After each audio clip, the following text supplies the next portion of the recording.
Okay, in this video we're going to talk about three different types of dividend discount models: the constant growth model, the non-constant growth model, and the H model. Now you've seen the constant growth and the non-constant growth models before, so I'll go through those a little quickly. So we'll start out and say, look, we're going to have a stock that pays a dividend, or I should say just paid a dividend today of $2. We're going to say the cost of equity. I'm going to put this little KE for cost of equity. And for the rest of the time when I say K, I mean KE, just make it easier to write with just a K. And that's the cost of equity, or the discount rate, is 12%. And we're going to say that the stock is going to grow, the dividend is going to grow at 5% forever. Now, I need to put this on a timeline because everything needs to be on a timeline. And what we're saying is we want to find the value of the stock today, and the value of the stock is the present value of all the future expected cash flows. So we need to figure out what those expected cash flows are. I don't care about the cash flow today. That one was just paid, that's someone else has it. I'm just concerned about these future cash flows. So the growth rate each year is going to be 5%, right? This is going to increase every year at 5%. So the dividend here is $2 times 1.05, which is $2.10. The dividend in year 2 is $2.10 times 1.05. I don't know what that is. And then the dividend in year 3 is whatever the dividend in year 2 was times 1.05. Whatever that happens to be, you take the present value of them. There's a shortcut formula for this. That's why I didn't mess around with trying to put out the exact numbers through the timeline, because I know the price of the stock today is equal to the dividend next year, which is D1, divided by K minus G. I don't have D1, but I have D0. D0 is $2. Multiply that by 1.05. That's D1 divided by 0.12 minus 0.05. And the price of that stock is $30. Okay, but what if I have non-constant growth? So non-constant growth is going to look just a little bit different.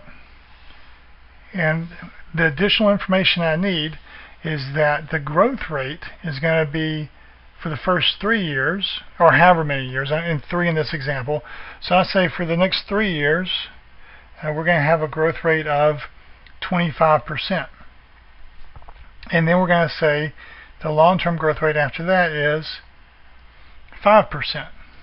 All right, so what that means is we have today year 1, year 2, year 3, year 4, year 5, year 6, year 7, and on. This is going to grow 25% here, 25% here, 25% here, and then it's going to slow down to 5% each year. So how exactly do I do that? I need to find the dividend. So the dividend in year 1 is going to be $2 times 1.25, and then this number times 1.25, and so forth. So what I need to do is I need to say the price of the stock today is equal. I have to discount each one of these dividends in this unusual or super growth period individually. So that's going to be D1 over 1 plus K, which is 12% to the first, plus D2 over 1 plus K squared, plus D3 over 1.12 cubed.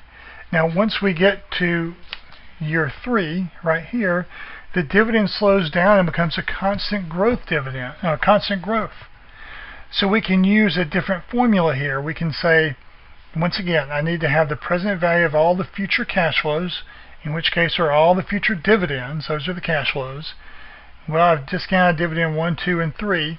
If I can come right here, once it becomes constant growth, I can say the value in year 3 is equal to the dividend in year 4 over K minus G. So I just need to have the price there in year 3. And what that's saying is I could buy the stock, get these 3 dividends, and then sell the stock. If I sold the stock at year 3, what's it worth? The dividend in year 4 divided by K minus G. So I need to have D1. D1 is equal to $2 times 1.25, which is $2.50. D2 is equal to $2.50 times 1.25, which is equal to 3.125, D3 is equal to 3.125, the dividend in year 2, times 1.25, which is equal to 3.90625, and then the price in year 3 is equal to the dividend in year 4, which is at 3.90625. That's the dividend in year 3 times 1.05, because now it grows at 5%. Divide that by K minus G, and that equals $58.59. Take some more decimals out, 375. So if I work this all the way through, this comes out to be $49.21. So this is a constant growth, this is a non-constant growth. But the one thing I want you to notice about the non-constant growth model, it doesn't really make any sense. We're saying this thing's humming along at 25% a year, and it falls off a cliff and goes down to 5% a year. Well, the H model, which you've never seen, says that doesn't make any sense. There's no firm that grows this spectacularly fast and then it hits a wall and it goes away. So we want to come up with next the H model. So let me get this stuff off the screen. And the H model will say something like this. H is for half-life. So it's going to say, look, we have a dividend today of $2, and we're going to have a high growth rate. I call it G1, or just GS for short term. GS, the short term growth rate, is 25%, and then GL for long term is 5%. And what it's going to say is, and this is going to make more sense, we're going to have some number of years here where we're growing at 25%, and then we know in the long term it's going to grow at that long term rate of 5%, but we're going to say instead of dropping off the cliff, what's going to happen, that growth rate is going to taper down. So it's going to go down over time, which makes a whole lot more sense. So the question is, what time frame? So let's say it grows fast for 5 years. We're going to say H, or the half-life, is 5 years. Another way I can say this is there are 10 years to terminal growth. Terminal or long-term growth. So 10 years to terminal growth. So we're at 25% here. After 5 years, this is year 1, 2, 3, 4. Year 5, we're at 25. And at year 10, we're down to 5%. So how do I go down this little path? Here's your 6, 7, 8, year 9. So what should these growth rates be? Well, 25 minus 5 over 5 years, 25% minus 5%, we're going down 20%, right? And it takes 4 years, so we go down 4% a year. So we go from 25 to 21%, to 17%, to 13%, to 9%, to 5%. That makes a lot more sense to have a company that's doing great, it's growing really fast, and then it starts to taper off over time. So the way I do that, and this is not going to be pretty by hand, but it's not going to be that pretty by Excel, but it's going to be a little bit better by Excel than by hand, is to do this.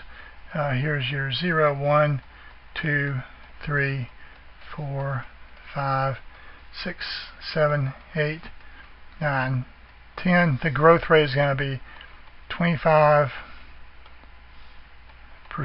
each year for 5 years. Why for 5 years? Because I'm an analyst, I looked at the firm and I guessed. I think it's going to be 25 years. And by year 10, it's going to be at 5%. So it's going to go down. This will be 21, 17, 13, 9. So what that means for us is it's still exact same mindset. It says we're going to have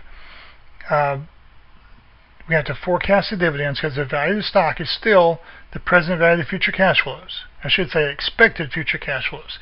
So I don't care if you're using the constant growth model, the non-constant growth model, the H model, any model. If you're using dividend discount model, the price of the stock is the present value of the expected future cash flows. The different models just give you different ways to come up with the future cash flows. So dividend 1 is $2 times 1.25. Dividend 2 is $2 times 1.25 twice, squared, right? Dividend 3 is $2 times 1.25 3 times, 1, 2, 3. Dividend 4 is $2 times 1.25 to the 4th. Dividend 5 is $2 times 1.25 to the 5th. And let me just change color here for fun. D6 is going to be D5, which is $2 times 1.25 to the 5th times 1.21. D7, I'm just going to write D6 times 1.17.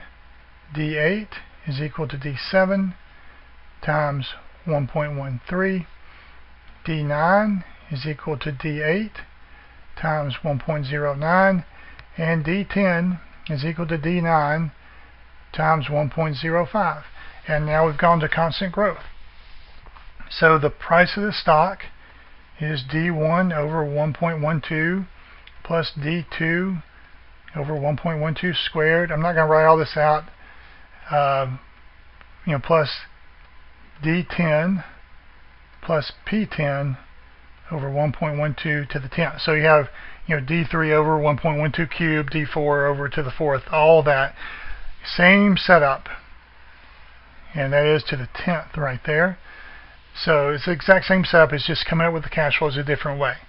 So that is a very, very quick overview of those three models. The next challenge is how do I put that in Excel.